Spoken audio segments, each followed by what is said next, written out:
ሰላም ጤና ይስጥልን ክብራትና ክብራን የስፖርት ቤተሰቦች እንደምን አላችሁ?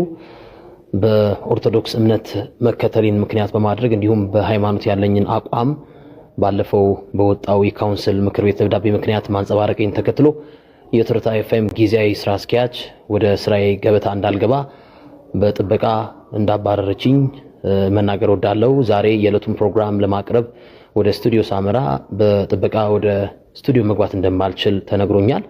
ወንድማችን በእምነቱ ጸና፣ እኛም በጽናት ካጠገቡ እንቆማለን። ማቴዎስ 5 ከቁጥር 10 እንደሚለው ስለ ጽድቅህ የሚሰደዱ ብፁዓን ናቸው ይላል። ወንድማችን ጋዜጠኛ አሉላ እኛ ባለማተብ ኦርቶዶክሳውያን ሁሌም ከጎን ነን።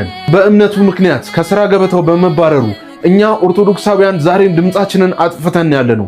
ሁላችሁም ባለማተብ ኦርቶዶክሳውያን ኮመንት ላይ እየገባችሁ ወንድማችን ከጎን ነን እያ ኦርቶዶክስ ተዋህዶና የማንቸስተር ደጋፊ ካልሆነች አላገባት የኦርቶዶክስ ስምን ሜንሽን በማድረጉ ብቻ ከስራ ገበታው እንዲነሳ የምታደርጉ ከሆነ በኢትዮጵያ በመላው ከሰሜን እስከ ደቡብ ከምዕራብ እስከ ጫፍ እስከ ምስራቅ ድረስ በሁሉም አቅጣጫ ያለን ባለማተብ ኦርቶዶክሲያን በአጠቃላይ ከእርሱ ጎን ነው የምንቆመው። የትርታ ኤፍኤምም ደግሞ ስራ እንዲያቆም ሁላችንም በህብረት የተቻለንን ጥረት ለማድረግ እንደምንዘጋጅ ልናሳውቃችሁ እንፈልጋለን።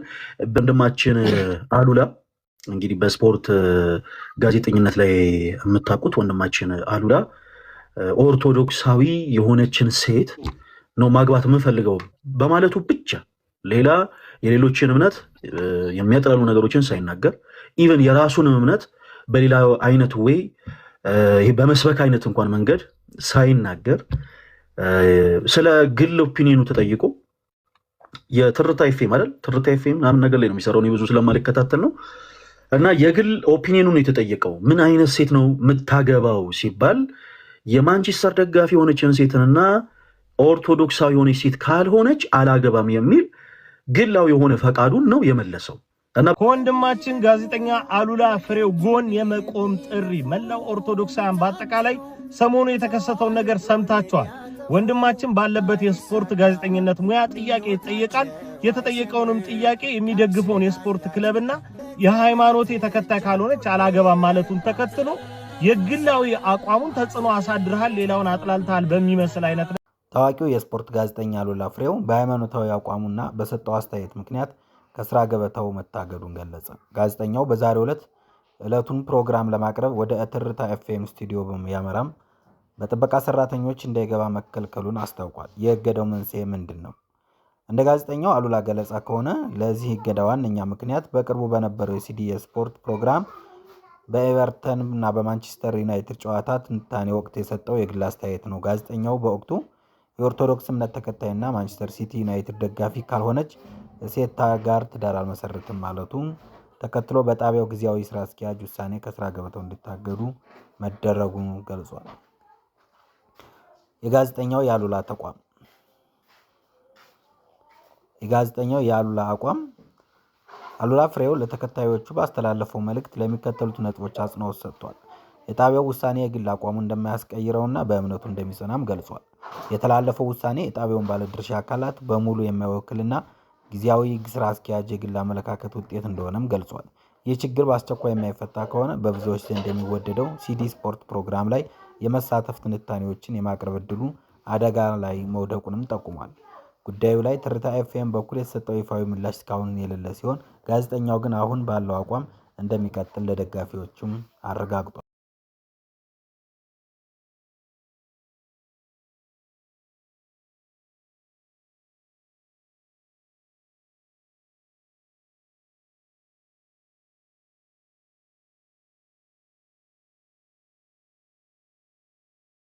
ለማንኛውም ዋናው በፍቅር መፍታት ነው። በፍቅር ይፈታል።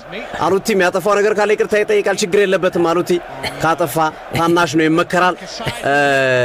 ጥሩ ነገር ከሰራም ደግሞ እናጨበጭብለታለን፣ እኛም እናሞግሰዋለን። ሲያጠፋም ደግሞ እንመክራለን። እሱም ደግሞ ያውቃል ጥፋቱንም ጥሩንም ነገርና አሉላ የተጣለው የእገዳ እርምጃና የተነሳው ውዝግብ እምነቴ ከምንም በላይ የማስቀድመውና የማልደራደርበት ጽኑ ማንነቴ ነው። ጋዜጠኛ አሉላ አዲስ አበባ በኢትዮጵያ ሚዲያ ዘርፍ ታዋቂው ጋዜጠኛ አሉላ በትርታ ኤፍኤም ስቱዲዮ ተገኝቶ የሲዲ ስፖርት ፕሮግራምን እንዲያቀርብ በጣቢያው አስተዳደር መከልከሉ ታወቀ። ጋዜጠኛ አሉላ ወደ ስራ ገበታው እንዳይመለስ የተደረገው በጣቢያው ስራ አስኪያጅ ትዕዛዝ በጥበቃ ሰራተኞች አማካኝነት እንደሆነ ተገልጿል። ለዚህም እንደ ምክንያት የቀረበው ጋዜጠኛው የኦርቶዶክስ እምነት ተከታይና የማንቸስተር ዩናይትድ ደጋፊ የሆነችን ሴት ነው ማገበው በማለት በግል ህይወቱና በእምነቱ ላይ ያለውን ጽኑ አቋም መግለጹ እንደሆነ ተጠቁሟል።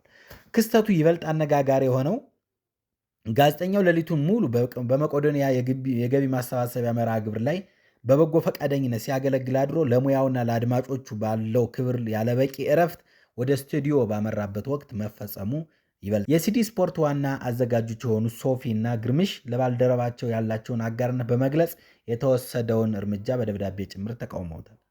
የጣቢያው ስራ አስኪያጅ ከዚህ ቀደም በሌሎች አዘጋጆች ተፈጽመዋል የተባሉ የባህልና የወግ ጥሰቶች በዝምታ ማለፋቸውን፣ አሁን ግን በጋዜጠኛው የግል ምርጫና እምነት ላይ ያነጣጠረ እርምጃ መውሰዳቸው የጣቢያውን ብሮድካስቲንግ አቅጣጫ ወዴት ነው የሚል ጥያቄም አስነስቷል። ከኛ ጋር መነጋገር ያልተፈለገው ሲዲ ስፖርቶች አለን አይደል?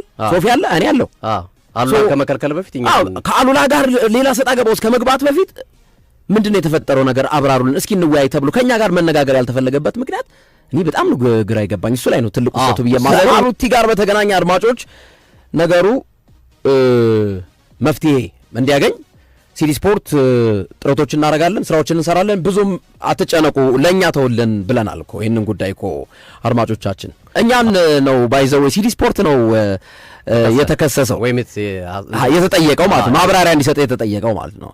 እና በእንደዚህ ፕሮግራማችሁ ላይ ጋዜጠኛ የሲዲ ስፖርት ፕሮግራም አዘጋጅ የሆነው ጋዜጠኛ አሉላ ፍሬው የማገባት ሚስት የኦርቶዶክስ ተዋሕዶ እምነት ተከታይና የማንቸስተር ዩናይትድ ደጋፊ የሆነች ብለሃል። ስለዚህ ማብራሪያ ጉዳይ እንደ ጥላቻ ንግግር አይነት ነገር ስለሆነ ማብራሪያ ስጡን ተብሎ ተጻፈ ማለት ነው። ይሄ ነው ግጭቱን ያመጣው ማለት ነው፣ አለመግባባቱን የፈጠረው ማለት ነው። አንደኛ ቀላል ነገር ነበር ይሄን ያክል። ሁለተኛ ደብዳቤ የሚያጽፍም ነው ብዬ አላምንም ግል ሐሳቤ። ሁለተኛ ሌላው ይቀርና እኛን የሲዲ ስፖርትን አዘጋጆች ጠርተው ቢጠይቁን እኮ በቃ መልስ እኮ ይሄን እናስቀመጥነው ነገር አንደኛ ጥያቄው ከአድማጭ የመጣ ጥያቄ ነው። ጥያቄው አድማጭ ነው የጠየቀው። ይሄ ልጅ ከመሬት ተነስቶ እንደዚህ እምነት ተከታይ እንደዚህ ክለብ ደጋፊ አላለም። ሁኑም አላለም። እንደገና ደግሞ የሌላ እምነት ተከታይ የሆናችሁ እንደዚህ ብሎ አላለም። የሌላ እምነት አልነካም። የትዳር ፕሮግራም እኮ አለ እኮ በየሬዲዮ ጣቢያው እኮ። እኔም ማገባት እምነቷ ፕሮቴስታንት የሆነች ወይም ሙስሊም የሆነች ወይም ኦርቶዶክስ ተዋሕዶ የሆነች ቁመቷ እንደዚህ ከለሯ ጠይም የሆነች አጠር ያለች የወር ደመወዟ ይሄን ያክል የሚደርስ ይባላል እኮ። እኔ ምን ከምን ጋር እንዳገናኙት ሊገባኝ አልቻለም። መልስ ያላገኘውለት ጉዳይና ሲዲ ስፖርት ባልደረባቸው ጋዜጠኛ አሉላ ፍሬው ላይ የተወሰደውን እርምጃ በመቃወም መግለጫ ወጣ። ሲዲ ስፖርት ባልደረባቸው ጋዜጠኛ አሉላ ፍሬው ላይ የተፈጸሙ ያሉ ተገቢ ያልሆኑ ጫናዎችን በማውገዝ በጉዳዩ ላይ ያለውን ኤዲቶሪያል አቋም ይፋ አደረገ። ድርጅቱ በዋና ዋና 3 ነጥቦች ላይ ያተኮረ መግለጫ ወጥቷል። አንደኛ፣ በኢትዮጵያ መገናኛ ብዙሃን ካውንስል ደብዳቤ በተመለከተ የኢትዮጵያ መገናኛ ብዙሃን ካውንስል በሚል የሚጠራው ስብስብ ጋዜጠኛው ሐሳቡን በመግለጽ ብቻ ማብራሪያ ይሰጠኝ ብሎ መጠየቁ ራሱ ሌላ ማብራሪያ የሚያስፈልገው ጉዳይ ነው ሲል ሲዲ ስፖርት ገልጿል። አቋሙ ደብዳቤው የተጻፈበትን አውድ ከሕግና ከመመሪያ ይልቅ የጥቂት ግለሰቦች ፍላጎቶችን ያማከለ ይመስላል። ካውንስሉ በአስቸኳይ ለዚህ ደብዳቤ ማስተካከያ እንዲያደርግ እየጠየቅን፣ ይህ ካልሆነ ግን የግለሰቦችን ሐሳብ የመግለጽ መብት የሚጋፋ ሆኖ ስላገኘ ነው ጉዳዩ ወደ ሕግ እንደሚወስደው እናሳውቃለን። ሁለተኛ፣ ጋዜጠኛ አሉላ ፍሬው ወደ ስራው እንዳይገባ ስለመከልከሉ። ዛሬ ጋዜጠኛ አሉላ ፍሬው መደበኛ ስራውን ለማከናወን ወደ ስቱዲዮ በሄደበት ወቅት በጥበቃ ሰራተኞች እንዳይገባ መከልከሉ ድርጅቱ አረጋግጧል። ሲዲ ስፖርት ይህን ድርጊት በሕግም በሞራልም ተገቢ ያልሆነ ሲል ጠርቶታል። ህጋዊ አግባብ ሲዲ ስፖርት ከትርታ ኤፍኤም ጋር ህጋዊ ውል ያለው ሲሆን አሉላ ፍሬው ደግሞ ውሉ ከሲዲ ስፖርት ጋር ነው። ድርጅቱ ሳይፈቅድና ከጣቢያው ምንም አይነት ህጋዊ የጽሁፍ ማስረጃ ሳይቀርብ ጋዜጠኛው በበር መመለሱ አግባብነት ካለው በቅድሚያ ከኤዲቶሪያል ክፍሉ ጋር መነጋገር ሲገባው ጋዜጠኛው ነጥሎ መከልከል ተቀባይነት የለውም። ይህን ትዕዛዝ የሰጡ ግለሰቦች ካሉ ለፈጸሙት ስህተት ጋዜጠኛውን ይቅርታ እንዲጠይቁ፣ ችግር በውይይት እንዲፈታ ጥሪ ቀርቧል። ሶስተኛ፣ ስለ ቀጣይ እርምጃዎች በትርታ ኤፍኤም የቦርድ አመራር ውስጥ የሚገኙ የሲዲ ስፖርት አዘጋጆች በጉዳዩ ላይ ማብራሪያ የጠየቁ ሲሆን በአስቸኳይ ውይይት ለማድረግ ቀጠሮ ተይዟል። በሚዲያ ሙያ ከፍተኛ ልምድ ያላቸው ፕሬዚዳንት አቶ አብርሃም ፍቅሩን ጨምሮ ብቃት ያላቸው የቦርድና የማኔጅመንት አባላት ስላሉን ጉዳዩ በውይይት እንዲፈታ አንጠራጠርም ሲል ድርጅቱ እምነቱን ገልጿል። ሲዲ ስፖርት የውይይቱን ውጤት በቀጣይ ቀናት ለሕዝብ ይፋ እንደሚያደርግም አስታውቋል። በአጠቃላይ ይህ ወጣት ጋዜጠኛ በእምነቱ ጽኑ አቋምና የማይደራደር መሆኑን በጽኑ አስታውቋል።